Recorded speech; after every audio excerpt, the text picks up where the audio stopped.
আচ্ছা শোনো, আমাদের যে চ্যাপ্টারটা ছিল আঞ্চলিক শক্তির উত্থান, সে চ্যাপ্টারটা আমরা অলরেডি অনেকগুলো ক্লাস হয়ে গেছে, বুঝিয়ে ফেলেছি আমরা খুব ভালোভাবে। বোঝানোর পরে আমরা কি করেছি, সেখান থেকে প্রশ্ন উত্তর দেওয়া শুরু করেছি, তাই তো? কতগুলো প্রশ্ন উত্তর অলরেডি দেওয়া হয়েছে, 10টা শর্ট প্রশ্ন আর পলাশীর লুণ্ঠন কাকে বলে দেওয়া হয়েছে। এই চ্যাপ্টারটা যদি ছোট্ট করে একদম 2-3 মিনিটে যদি মনে রাখতে চাই, কিভাবে মনে রাখবো? সেটা হচ্ছে 1707 সালে ঔরঙ্গজেব মারা গেছে। ঔরঙ্গজেবটা কে? মুঘল যে শাসন, আমাদের মুঘল শাসন কার আমল থেকে শুরু হচ্ছে? বাবর। বাবর বলে একজনের নাম রয়েছে, যার পুরো নাম হচ্ছে জহিরুদ্দিন মোহাম্মদ বাবর। সে আমাদের মধ্য এশিয়ার ফরগনা বলে একটা অঞ্চল রয়েছে, সেখান থেকে ভারতবর্ষে এসেছিল। আসার পরে এখানকার তৎকালীন শাসক যারা রয়েছে, পানিপথের যুদ্ধে বাবর জয়লাভ করার পরে কি করেছে? ইব্রাহিম লোদিকে হারিয়েছে, তাই তো?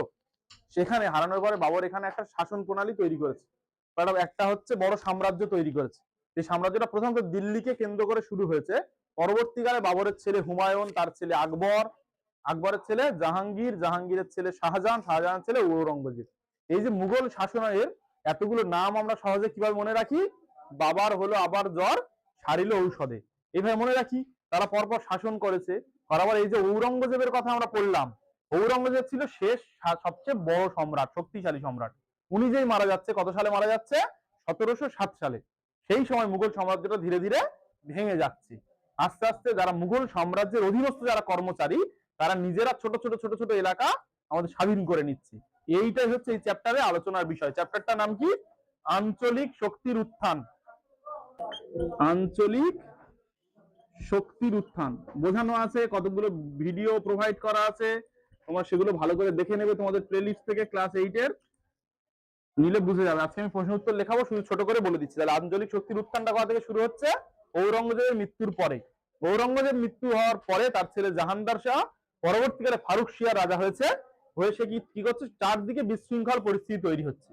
এমতো অবস্থায় বাংলা, আমাদের যে বাংলা প্রদেশ, এখানে একটা জিনিস আছে, তোমরা সম্ভবত ক্লাস 6-এ বা 7-এ পড়েছিলে, যে হচ্ছে বাংলা বলে একটা সুবা ছিল। সুবা শব্দের অর্থ কি? প্রদেশ বা রাজ্য। মুঘল আমলে মনে করো, এখন আমাদের যে ভারতবর্ষের স্ট্রাকচার সবাই জানো তো, ভারতের ম্যাপ, ভারতের যে ম্যাপ রয়েছে সেখানে দেখবে ছোট ছোট অঙ্গরাজ্য রয়েছে। প্রধান কি এখন ভারতে? আমাদের মনে করো নরেন্দ্র মোদী, আর আমাদের সাংবিধানিক প্রধান হচ্ছে রাষ্ট্রপতি দ্রৌপদী মুর্মু। তারা তো প্রধান। উনি কি পুরোপুরি ভারত শাসন করতে পারেন?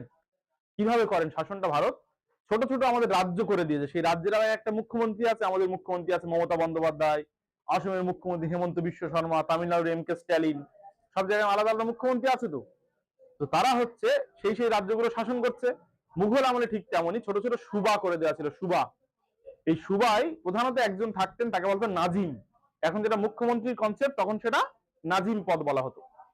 আর একজন ট্যাক্স আদায় করতো। ট্যাক্স মানে কি? কর। রাজ্য চালাতে গেলে টাকার প্রয়োজন তো প্রচুর পরিমাণে, সেই করটা তুলে আনতে হতো। যে কর তুলতো তাকে কি বলো? দেওয়ান বলা হতো, দেওয়ান। এইরকম বাংলাতে একজনকে দেওয়ান করে পাঠানো হলো। বাংলা বলে কোন অঞ্চলটা? এখন আমাদের যে পশ্চিমবঙ্গ, এই পশ্চিমবঙ্গ, বাংলাদেশ, তার সঙ্গে বিহার, উড়িষ্যা, এই টোটালটা মিলিয়ে তখন কি বলা হতো? সুবা বাংলা। বুঝতে পেরেছো সবাই? এই সুবা বাংলায় একজনকে পাঠিয়েছে দেওয়ান হিসেবে, তার নাম মুর্শিদ কুলি খাঁ। তিনি আসলেন। আসার পর কিছুদিন ভালো কাজ করার পরে ফারুক শিয়ার তাকে নাজিম পদ দিয়ে দিয়েছে, মানে একদম আমাদের বাংলা প্রদেশের হেড করে দিয়েছে। দেওয়ার পর উনি এবার ধীরে ধীরে মুঘলদের থেকে দূরত্ব বাড়াচ্ছে, বাড়িয়ে বাড়িয়ে নিজে একটা স্বাধীন রাজ্য তৈরি করলো, যাকে নাম দিল বাংলা। এই বাংলায় ওনার পরে একজন রাজা হলো, তার নাম আলীবর্দী খাঁ। আলীবর্দী খাঁর পরে একজন রাজা হলো, তার নাম হচ্ছে সিরাজউদ্দৌলা। এটা হচ্ছে আমাদের বাংলার প্রথম রাজ্য হওয়ার একটা গল্প। এইরকম একইভাবে হায়দ্রাবাদ একটা রাজ্য আছে, যে রাজ্য স্বাধীন হয়েছে কার নেতৃত্বে? মীর কামরুদ্দিন খান সিদ্দিকী, যিনি অনেকগুলো উপাধি পেয়েছেন। আসফ জাহ উপাধি পেয়েছেন, চিনকুলিজ খাঁ উপাধি পেয়েছেন, আর নিজামুল মুলক উপাধি পেয়েছে। এগুলো সব বলা আছে, ডিটেলসে বলা আছে, ভিডিওগুলো একটু দেখো তোমরা। হয়ে গেল। এইবার হায়দ্রাবাদ একটা রাজ্য আছে, যেখানে রাজা হয়েছে কে এরকম ভাবে স্বাধীন করেছে? সাদাত খান। তারপর সফদরজং, তারপর সুজাউদ্দৌলা। এবার আমাদের বাংলার গল্পে ফিরে আসি। বাংলার গল্পে কি বলা হয়েছে? আমাদের যে সিরাজউদ্দৌলা রাজা হলো, সিরাজউদ্দৌলার গল্পটা যদি একটুখানি আমরা জানতে চাই, আলীবর্দী খাঁ আমাদের প্রথম রাজা ছিল তো, সিরাজউদ্দৌলার নানা। ওনার কোনো ছেলে ছিল না, দুটো মেয়ে ছিল, ঘসেটি বেগম আর আমিনা বেগম। ওই ঘসেটি বেগমের ছেলেপুলে ছিল না, আমিনা বেগমের একটা ছেলে ছিল যার নাম সিরাজউদ্দৌলা, সে রাজা হয়েছে। সেই জন্য ওর খালামা ঘসেটি বেগম, তার সঙ্গে সঙ্গে আমাদের বাংলার কয়েকজন ব্যবসায়ী, জগৎ শেঠ, তারপর হচ্ছে আমাদের মীর জাফর, মীর কাসিম, ওরা ছিল সিরাজউদ্দৌলার সেনাপতি। তারা সবাই পেছন থেকে জোট বেঁধেছে, ইংরেজদের সঙ্গে তারা যোগ দিয়েছে, দিয়ে সবাই মিলে একটা যুদ্ধ করেছে। যুদ্ধটার নাম হচ্ছে পলাশির যুদ্ধ, যেখানে সিরাজউদ্দৌলা একা ছিল।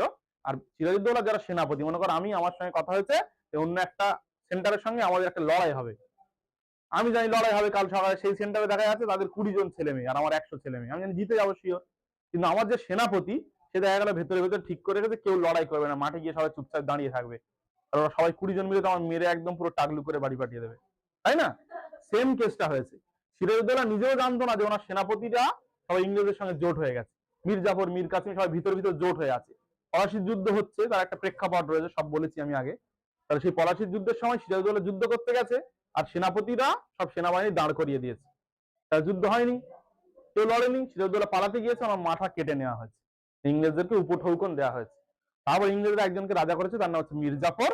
মীর জাফরের পরে আরেকজনকে রাজা করেছে, তার নাম মীর কাসিম। মীর কাসিমের আমলে আরো একটা যুদ্ধ হয়েছে, যার নাম হচ্ছে বক্সারের যুদ্ধ, 1764 সালে। এই বক্সারের যুদ্ধের পরে কোম্পানি কি পেয়েছে? দেওয়ানি লাভ করেছে, মানে আমাদের বাংলা থেকে যাবতীয় টাকা পয়সা ওরা সবাই নিয়ে চলে যাবে কোম্পানিরা। আজকে যে প্রশ্নটা লেখাবো প্রধানত এই দেওয়ানি লাভের দ্বৈত শাসনটা লেখাবো, দ্বৈত শাসনটা একটু বলে দিই তাহলে। বক্সারের যুদ্ধে যে হেরে গেল, কে কে হারলো? মীর কাসিমও হেরেছে, তার সঙ্গে সুজাউদ্দৌলা ছিল, আর দ্বিতীয় শাহ আলম ছিল। এরা সবাই জোট ইংরেজদের কাছে হেরে গেছে। ইংরেজদের সঙ্গে চুক্তি হয়েছে, এলাহাবাদের চুক্তি, যেখান থেকে ইংরেজরা দ্বিতীয় শাহ আলমের থেকে কি পেল? দেওয়ানি লাভ করলো। ঠিক আছে, বুঝতে পেরেছো? তো দেওয়ানি লাভ করার পরে ওরা কি করছে? এখানকার বাংলার যত ট্যাক্স ওরা তুলছে, আর রাজা শাসন ব্যবস্থা পরিচালনা করছে। তৎকালীন রাজাকে মীর জাফরের ছেলে নজমুদ্দৌলা। তাহলে এই যে শাসন ব্যবস্থা, এটাকে দ্বৈত শাসন ব্যবস্থা বলে। এই দ্বৈত শাসনের ফলে কি হয়েছে? কোম্পানি শুধু টাকা পয়সা গুলো পাচ্ছে, আর যাবতীয় দায় দায়িত্ব পালন করছে রাজা। এর ফলে একটা অরাজকতার সৃষ্টি হচ্ছে, যারা অনেক ফলস্বরূপ আমাদের একটা 76-এর মন্বন্তর হয়েছে, বিশাল বাজে করুণ অবস্থা হয়েছে 1176 বঙ্গাব্দে। সেখানে কি হয়েছে? প্রচুর লোকজন সব মারা গেছে না খেতে পেয়ে, শুধুমাত্র খরা হয়েছে, আর তার সঙ্গে সঙ্গে কোম্পানি প্রচুর পরিমাণে ট্যাক্স আদায় করেছে, করার ফলে আমাদের বাংলা জুড়ে একটা দুর্ভিক্ষ দেখা দিয়েছে, যেটা ইতিহাসে 76-এর মন্বন্তর নামে পরিচিত। গ্রামের লোকজন এখানে না খেতে পেয়ে, জল না পেয়ে, খাওয়া না পেয়ে শহরে চলে গেছে। এই শহরে মানুষদের ড্রেনের পাশে তারা বসে আছে, তারা কখন ওখান থেকে ফ্যান গালবে, পাইপ দিয়ে পড়বে, সেই ফ্যান চেটে চেটে খাবে। বা ডাস্টবিনে বসে আছে, ডাস্টবিনে দাঁড়ায় কুকুর মানুষ সব একসাথে বসে আছে, ডাস্টবিনে তারা খাবার দাবার ফেলে দেবে নোংরা, সেগুলো তুলে নিয়ে খুঁটে খুঁটে খাবে। সেই জন্য এরকম একটা করুণ অবস্থা। তার জন্য দায়ী এই দ্বৈত শাসন আর খরা, এই দুটো। এই টোটাল কনসেপ্ট গুলো এই চ্যাপ্টারে রয়েছে, সব বোঝানো হয়েছে বারবার করে। পলাশির লুণ্ঠন না আমি নয় বলে দিচ্ছি আজকের দিনটা। এইভাবে লুণ্ঠনটা হচ্ছে পলাশির যুদ্ধের পরে যুদ্ধের ক্ষতিপূরণ স্বরূপ কোম্পানি মীর জাফরের কাছ থেকে 1,70,00,000 টাকা প্রায় নগদে নিয়েছে।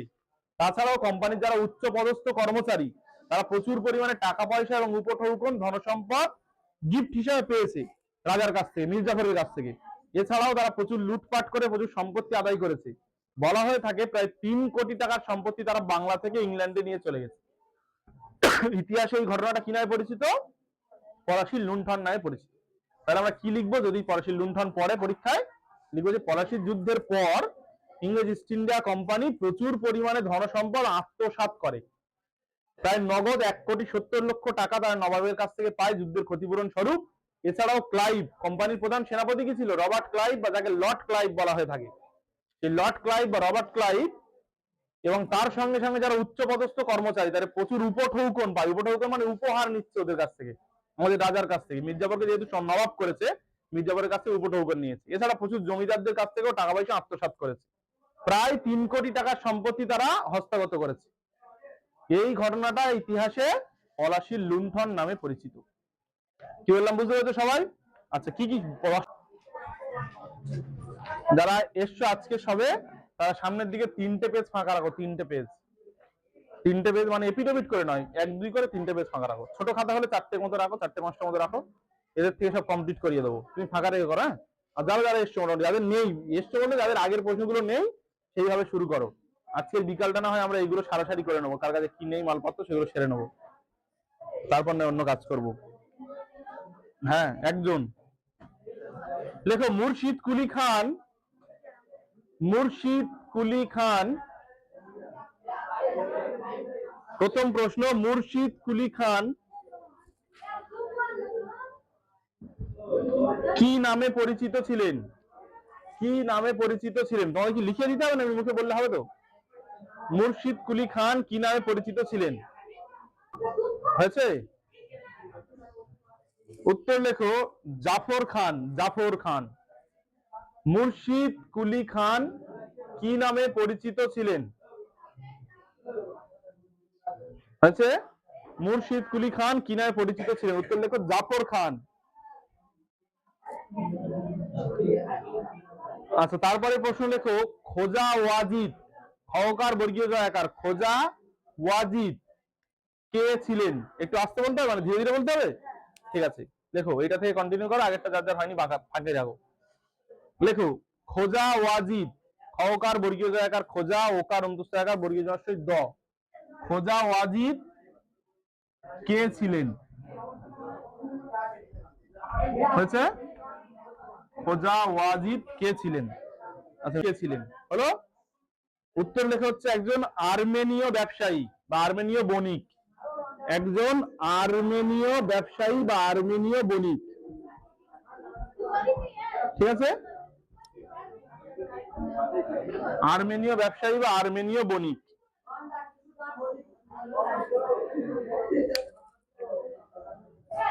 আর্মেনীয় ব্যবসায়ী বা আর্মেনীয় বণিক, এই সময় দুটো ব্যবসায়ীর নাম বেশি উল্লেখযোগ্য, একটা জগৎ শেঠ আর একটা হচ্ছে খোজা ওয়াজিদ। জগৎ শেঠ কিন্তু একজনের নাম নয়, একটা বংশের উপাধি বলা হয়ে থাকে। আচ্ছা, তারপরে প্রশ্ন লেখো, বাংলা থেকে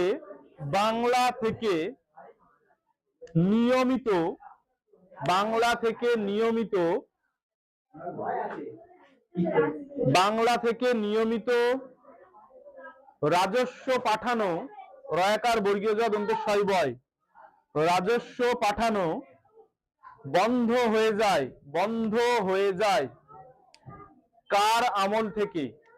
বাংলা থেকে নিয়মিত রাজস্ব পাঠানো বন্ধ হয়ে যায় কার আমল থেকে? হয়েছে? কার আমল থেকে বাংলা থেকে নিয়মিত রাজস্ব পাঠানো বন্ধ হয়ে যায় কার আমল থেকে? প্রশ্নটা লিখে ফেলো সবাই। বাংলা থেকে নিয়মিত রাজস্ব পাঠানো বন্ধ হয়ে যায় কার আমল থেকে? হয়েছে? উত্তর লেখো মুর্শিদ কুলি খাঁ। মুর্শিদ কুলি খাঁর আমল থেকে। তার আগে তো রাজস্ব পাঠাতো, মুর্শিদ কুলি খাঁ সে স্বাধীন নবাব হয়ে গেছে, ওই জন্য মুর্শিদ কুলি খাঁ।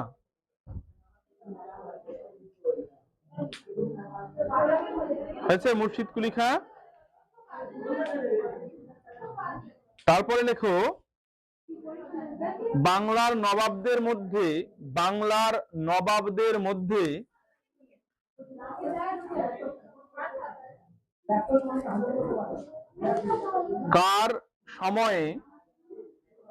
কার সময়ে বাংলার নবাবদের মধ্যে কার সময়ে সর্বপ্রথম ইংরেজদের সঙ্গে সংঘাত বাঁধে?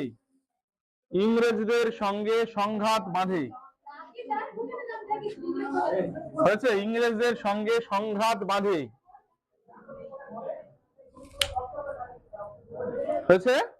বাংলার নবাবদের মধ্যে সর্বপ্রথম কার সময়ে ইংরেজদের সঙ্গে সংঘাত বাঁধে? উত্তরটা লেখো আলীবর্দী খান। আলীবর্দী খান। আলীবর্দী খান।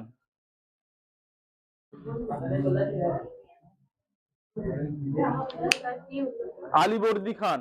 আলীবর্দী খান। আচ্ছা, এখানে অনেকগুলো শর্ট প্রশ্ন হয়, যেটা আমি একটা ছোট ছকের মতো করে তোমাদের বলে দিচ্ছি, তাহলে আর শর্ট প্রশ্নগুলো লিখতে হবে না।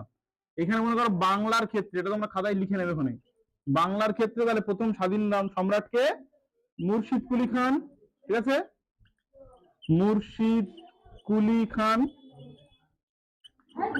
তারপরে আমরা লিখবো আলীবর্দী খান, এটা বোধহয় করা ছিল একদিন, বলেছিলাম তোমাদের আমি, আলীবর্দী খান। আর তারপরে হচ্ছে সিরাজউদ্দৌলা। তাহলে কার পর কে হয়েছে এটা তোমরা মনে রাখবে। হ্যাঁ, সিরাজউদ্দৌলা হয়েছে। সিরাজউদ্দৌলার পরে কে? মীর জাফর। ইংরেজের সহায়তায় হয়েছে মীর জাফর। তারপর কে হচ্ছে? মীর কাসিম। হ্যাঁ, মীর কাসিম। এ বাবা, এখানে ধরবে তাহলে, ভুল হয়ে গেল। আর মীর কাসিমের পরে আবার কিছুদিনের জন্য আবার মীর জাফর। আর মীর জাফরের পরে একজন হয়েছে, আমি এটা এখানে লিখে দিচ্ছি, সেটা হচ্ছে নজমুদ্দৌলা। মীর জাফরের ছেলে নজমুদ্দৌলা। নজমুদ্দৌলা। ঠিক আছে, তাহলে বাংলার ক্ষেত্রে কে? প্রথম মুর্শিদ কুলি খাঁ, তারপর হচ্ছে আলীবর্দী খান, তারপর সিরাজউদ্দৌলা, তারপর মীর জাফর, তারপর মীর কাসিম, তারপর হচ্ছে আবার মীর জাফর, আর তারপর হচ্ছে নজমুদ্দৌলা। এই কটা লিখে নাও। তাহলে এটা যদি শর্ট প্রশ্ন পড়ে যে কার পর কে নবাব হয়েছে, তখন মানে একটা যদি শর্ট প্রশ্ন শুরু দেয় যে এরপরে কে নবাব হন, তখন আমরা এইভাবে করে নেব। আচ্ছা, হলো তো? মুর্শিদ কুলি খান, আলীবর্দী খান, সিরাজউদ্দৌলা, মির্জাফর, মীর কাসিম, মির্জাফর আবার হচ্ছে নজমুদ্দৌলা। এবার দেখো অযোধ্যাটা আমরা লিখে দিচ্ছি। অযোধ্যা, অযোধ্যার ক্ষেত্রে প্রথম কে? সাদাত খান। তারপর হচ্ছে সফদরজং, সফদরজং এই সঙ্গে সুজাউদ্দৌলা। হ্যাঁ ওটা নিচ্ছি দে। হ্যাঁ হ্যাঁ বললাম তো আমি। মির্জাফরটা দুবার কেন লেখা হয়েছে, ভালো কথা বলেছে, শুনে নাও। হচ্ছে পলাশির যুদ্ধ যখন সিরাজউদ্দৌলা নবাব মরে গেল, তো মির্জাফরের নবাব করেছে। আবার রবার্ট ক্লাইভ যখন ইংল্যান্ডে আবার ফিরে গিয়েছিলেন কিছুদিনের জন্য, তখন এখানে যারা ছিল ইংরেজরা, তারা সবাই মিলে মীর কাসিমকে নবাব করেছে। ফের মীর কাসিমের সঙ্গে যুদ্ধ হলো, বক্সারের যুদ্ধে মীর কাসিম হেরে গেল, নিহত হলো। তখন আবার ফিরে এলো, রবার্ট ক্লাইভ এসে গেছে আবার ততদিন, এসে আবার মির্জাফরকে নবাব করেছে। আর মির্জাফর একটু বুড়ো হয়ে গেছে, মারা গেছে, যাবো ওনার ছেলেকে রাজা করেছে নজমুদ্দৌলা। ওই জন্য মির্জাফর দুবার লেখা হয়েছে। টার্মগুলো আমি লিখেছি হয়েছে, কারণ হচ্ছে দেখো এখানে অনেকগুলো প্রশ্ন রয়েছে, আমাদের প্রশ্নে দেওয়া রয়েছে সাদাত খানের পর কে নবাব হন। তাহলে আমরা ওই জন্য আর বারবার বারবার করে লেখাবো না বলে এই ছকগুলো করে দিচ্ছি, এই ছকটা দেখেই তুমি করে নেবে।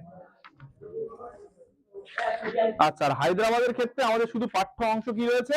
মীর কামারউদ্দিন খান সিদ্দিকী। আর কারোর কথা এখানে বলা হয়নি আমাদের। ও যা উপাধি পেয়েছে তাই নিয়ে থাকুক, বলে দিচ্ছি, ওটা নয় লিখিয়ে দিচ্ছি না, আগে এটা হয়ে যাক সবাই। দিও এখানে আরো একটু আছে, সেটা আমি তোমাদের ইচ্ছা করে বলিনি, কারণ এই মুর্শিদ কুলি খানের পরে মাঝখানে দুজন কিন্তু রাজা হয়েছিল, ওটা শুধু জানার জন্য, লিখতে হবে না। মুর্শিদ কুলি খানের পরে মাঝখানে দুজন বলেছিলাম ওর বংশধররা রাজা হয়েছিল, কিন্তু পরবর্তীতে যারা সৈন্যবাহিনীর লোকজন ছিল সবাই মিলে তাদেরকে সরিয়ে দিয়ে আলীবর্দী খানকে রাজা করেছিল। তারা দুজন হচ্ছে সুজাউদ্দিন আর সরফরাজ খান। মুর্শিদ কুলি খান ছেলে তারা। কি? সুজাউদ্দিন আর সরফরাজ খান, ওটা জানতে হবে না, শুধুমাত্র তোমাদের বোঝার জন্যই বলে দিচ্ছি। সুজাউদ্দিন বলে ওনার পরে একজন রাজা হয়েছিল, ওনার ছেলে, আর তারপরে ওনার আর একটা ছেলে সরফরাজ খান, সে রাজা হয়েছিল। সুজাউদ্দিন খান আর সরফরাজ খান এর দুজন রাজা হয়েছিল, এটা ইম্পর্টেন্ট জিনিস নয়, ওই জন্য আমরা আর বলিনি। যুদ্ধের মাধ্যমে ইংরেজরা ভারতে এন্ট্রি নিচ্ছে। রবীন্দ্রনাথ ঠাকুর বলেছে বণিকের মানদণ্ড দেখা দিল রাজদণ্ড রূপে। ওরা ব্যবসা করতে এসেছিল, ধীরে ধীরে আমাদের এখানে শাসন ব্যবস্থার সঙ্গে জুড়ে গেল। স্পেসিমেন কপি ওটা, ওই জন্য। আচ্ছা তাহলে হয়েছে, মুছে দিই। আচ্ছা লেখো লেখো, হায়দ্রাবাদটা বলে দেবো। হ্যাঁ হায়দ্রাবাদ শুধু একজনের খান নাম জানতে হবে, আর বাকি আমাদের পাঠ্য বিষয় নেই, বলে দিচ্ছি না। আচ্ছা হায়দ্রাবাদটা আমরা একটুখানি গুগল থেকে একটু দেখে নিই কে কে এসেছিল, তারপরে ওটা পড়ার বিষয় নয়, তবু জাস্ট জানার জন্য দেখি।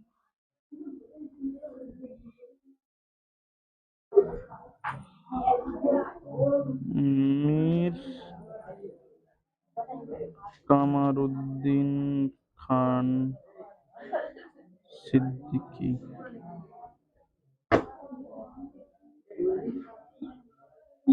সিদ্দিক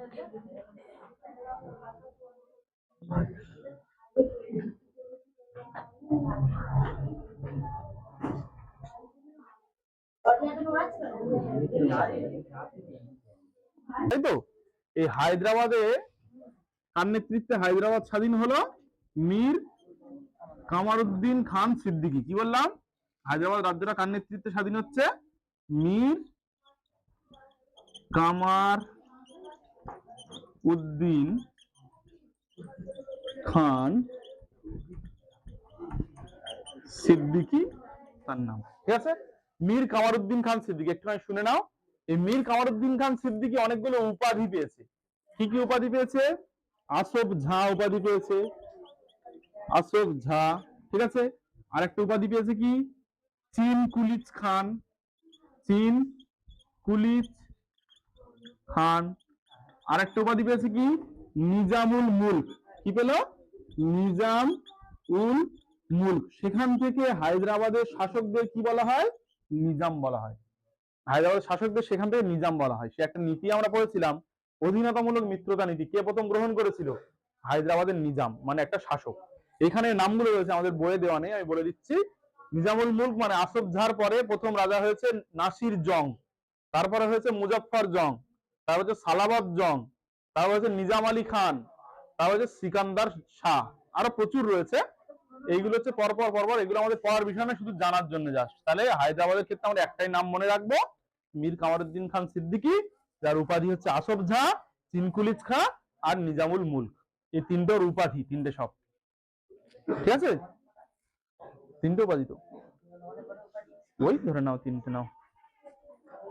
ঠিক আছে চলো, এইটা লেখা হয়ে গেলে তারপরে হচ্ছে আমরা এতে যাব, পরে শর্ট প্রশ্নে যাব। কটা শর্ট প্রশ্ন হয়েছে মোট? তারপর লেখো, প্রশ্ন লেখো। হ্যাঁ লেখো লেখো। হ্যাঁ ওইবার বলছে একটু বাকি আছে, লিখে নিক, নিলে বলে দিচ্ছি।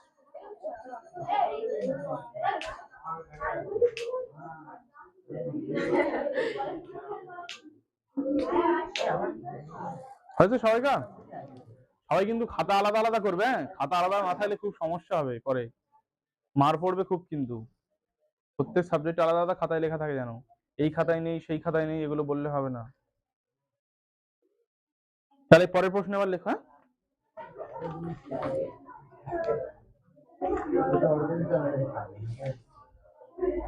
এই তোর হায়দ্রাবাদ তো শুধু একটা লিখে রেখে দিয়েছিস, উপাধিগুলো লিখিস নি? কি আমি লিখিনি উপাধি? লেখা হচ্ছে সিরাজ কলকাতা আক্রমণকালে, সিরাজ সিরাজ সিরাজ কলকাতা আক্রমণ করলে, বা যদি উল্টো ভাবে লিখতে যাও সিরাজের কলকাতা আক্রমণ কালে, এরকম লিখতে পারো, সিরাজের কলকাতা আক্রমণ কালে ইংরেজ আধিকারিক কে ছিলেন? সিরাজের কলকাতা আক্রমণ কালে ইংরেজ আধিকারিক কে ছিলেন? আক্রমণকালে ইংরেজ আধিকারিক কে ছিলেন? সিরাজের কলকাতা আক্রমণকালে ইংরেজ আধিকারিক কে ছিলেন, মানে কলকাতায় ইংরেজ আধিকারিক কে ছিলেন? হয়েছে, ইংরেজ আধিকারিক কে ছিলেন? সিরাজের কলকাতা আক্রমণকালে ইংরেজ আধিকারিক কে ছিলেন? বলতে ওই তো রজার ড্রেক, রজার ড্রেক, র বর্গিন্দ্রাকার র, রজার ডয়রা ফালাকার ক, ড্রেক, রজার ড্রেক। আচ্ছা তোমরা বলো তো, পড়ানো তো হয়ে গেছে, সিরাজ কলকাতা আক্রমণ করলে ইংরেজদের সঙ্গে সিরাজের, ইংরেজরা পালিয়ে গেছিল তো, সেই সময় একটা ঘটনার কথা হয়েছিল, কি ঘটনা সেটা? অন্ধকূপ। অন্ধকূপের প্রচারক কে বলো? হলওয়েল। হয়েছে, সিরাজের কলকাতা আক্রমণ কালে ইংরেজ আধিকারিক কে ছিলেন? হয়েছে, রজার ড্রেক। আচ্ছা রজার ড্রেক হয়েছে। পরের প্রশ্ন লেখো, ভারতে ফরাসিদের প্রধান ঘাঁটি কোথায় ছিল? ভারতে ফরাসিদের প্রধান ঘাঁটি কোথায় ছিল? ভারতে ফরাসিদের প্রধান ঘাঁটি কোথায় ছিল? হয়েছে, উত্তর লিখবে হচ্ছে পন্ডিচেরি, পন্ডিচেরি। আর যদি একটা প্রশ্ন পড়ে, এটা এসএনএ লিখবে সবাই, পন্ডিচেরি তো লিখে দিচ্ছিলাম। ফরাসিদের প্রধান ঘাঁটি কোথায় ছিল? ভারতে ফরাসিদের প্রধান ঘাঁটি কোথায় ছিল? পন্ডিচেরি। আর পর্তুগিজদের প্রধান ঘাঁটি ছিল গোয়া। পন্ডিচেরি, পন্ডিচেরি, পন্ডিচেরি হয়েছে। আচ্ছা পন্ডিচেরি দীর্ঘ হয়ে দিলে ভালো হতো, ঠিক আছে সমস্যা নেই, লেখো পন্ডিচেরি। আর যদি পরে পশ্চিমবঙ্গে, এটা এসএনএ লিখে নাও, ফরাসিদের প্রধান ঘাঁটি কোথায় ছিল? চন্দননগর। বাংলায়, বাংলায় ফরাসিদের প্রধান ঘাঁটি কোথায় ছিল? চন্দননগর। ওটা এসএনএ লিখে নাও, এসএনএ। এবার তোমাদের বইয়ে নেই, তবু আমি মানে এক্সট্রা করে তোমাদের জেনারেল নলেজের জন্য দিয়ে রাখলাম।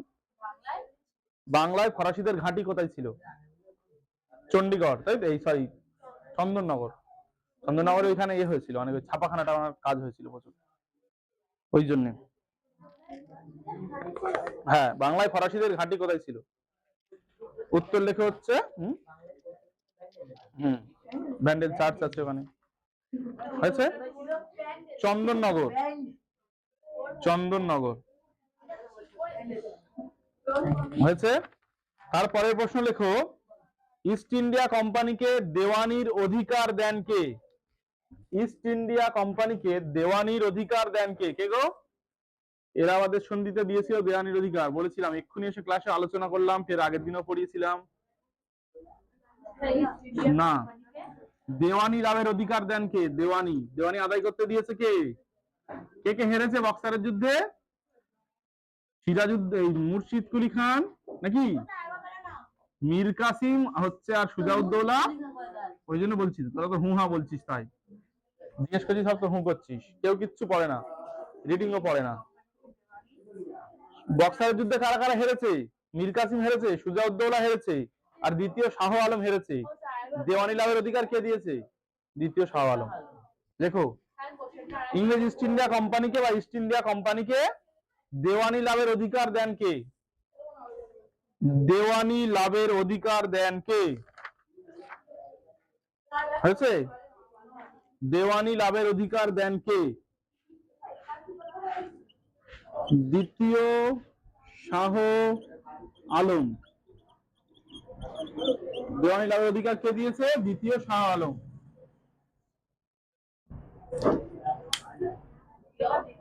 দ্বিতীয় শাহ আলম। ঠিক আছে, দ্বিতীয় শাহ আলম। কটা পয়েন্ট হয়েছে? আর 3টে দেবো আজকে। আর টোটাল তোমাদের বাড়ির যেটা থাকবে ওই এসএনএ লিখে নাও, হোমওয়ার্কটা কি থাকবে শুনুন। যারা যারা এসছো সবার আজকে বেশি পড়িনি, এই জন্য দিচ্ছি না। যতগুলো আমার শর্ট প্রশ্ন দিয়েছি টোটাল এই পর্যন্ত প্রায় 30 থেকে 40টা প্রশ্ন হবে, আর তার সঙ্গে পলাশির লুণ্ঠন এইটা পড়া থাকবে। মানে এ পর্যন্ত, কালকে না, যেদিন ইতিহাস আছে এ পর্যন্ত দেওয়া হচ্ছে সমস্ত শর্ট প্রশ্ন, হ্যাঁ, মানে সব এসে কিউ গুলো, আর তার সঙ্গে হচ্ছে পলাশির লুণ্ঠন। লিখে নাও সবাই। তাহলে এক কাজ করবে রূপসা, তোমার দায়িত্ব দিচ্ছি আমি, বাড়ি গিয়ে যত প্রশ্ন আছে কালেক্ট করে একটা জায়গায় সুন্দর করে লিখে, যদি লেখা থাকে ভালো, ছবি তুলে তোমাদের গ্রুপে পোস্ট করে দেবে। ঠিক আছে, আজকে সারাদিনের মধ্যে, একদিনও যেন দেরি না হয়। যার যার নেই তারা লিখে নেবে। ইতিহাসটা আপাতত, ভূগোল আমি করতে পারিনি, ইতিহাসটা তুমি দাও আপাতত।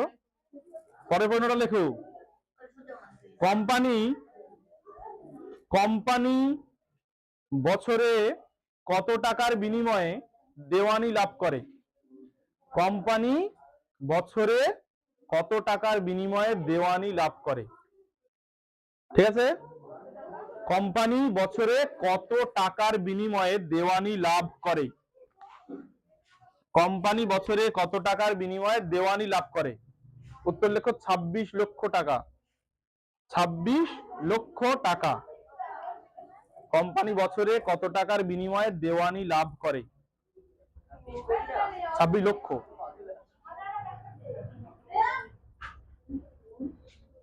হয়েছে? 26 লক্ষ টাকা হয়েছে। 8 নম্বর প্রশ্ন হলো। 9 নম্বর লেখো, পেশোয়া নারায়ণ রাওকে, নারায়ণ রাওকে কে হত্যা করে? পেশোয়া, মারাঠা সাম্রাজ্যের প্রধানমন্ত্রীকে বলা হতো পেশোয়া। পেশোয়া নারায়ণ রাওকে কে হত্যা করে? হয়েছে? নারায়ণ রাওকে কে হত্যা করে? রাও কিন্তু রায় নয়, রাও। পেশোয়া নারায়ণ রাওকে কে হত্যা করে? হয়েছে? পেশোয়া নারায়ণ রাওকে কে হত্যা করে? উত্তর লেখো রঘুনাথ রাও। রঘুনাথ রাও। রঘুনাথ রাও। হয়েছে? আজকের দিনের লাস্ট প্রশ্ন লেখো, রঘুনাথ রাও, র ঘর্ষ দন্তন একার থ, র একার ওকার রাও, রঘুনাথ রাও। ঠিক আছে, রঘুনাথ রাও। আচ্ছা, লাস্ট প্রশ্ন আজকের মতো লেখো, টিপু সুলতানের রাজধানী কোথায় ছিল? টিপু সুলতানের রাজধানী কোথায় ছিল? শ্রীরঙ্গপত্তম বা পত্তনম, যে কোনো একটা লিখবে। শ্রীরঙ্গপত্তম বা শ্রীরঙ্গপত্তনম। টিপু সুলতানের রাজধানী কোথায় ছিল? শ্রীরঙ্গপত্তম বা শ্রীরঙ্গপত্তনম। ঠিক আছে, ওই তো শ্রীরঙ্গপত্তনম। তো স্মার্ট স্টুডেন্টসরা, এই ক্লাসটা খুব মন দিয়ে করার জন্য সবাইকে অসংখ্য ধন্যবাদ। ভিডিওটা যদি তোমার ভালো লেগে থাকে অনেক অনেক বেশি করে শেয়ার করে দাও, লাইক করো, কমেন্ট করো, আর বন্ধু বান্ধবীদের মধ্যে বেশি বেশি করে আমাদের ভিডিও এবং চ্যানেলের লিঙ্কটা পাঠাতে হবে। কারণ কি, আমরা চাইছি স্মার্ট টিউটোরিয়াল হাব পরিবারটাকে অনেক অনেক বড় করার জন্য। তুমি এই পরিবারের অত্যন্ত একটা গুরুত্বপূর্ণ সদস্য, তোমারও কিন্তু দায়িত্ব আমাদের পরিবারটাকে সবার কাছে পৌঁছে দেওয়ার জন্য। সবাই ভালো থাকবে, সুস্থ থাকবে, নিজের খেয়াল রাখবে আর পড়াশোনা করবে। ঠিক আছে, থ্যাংক ইউ।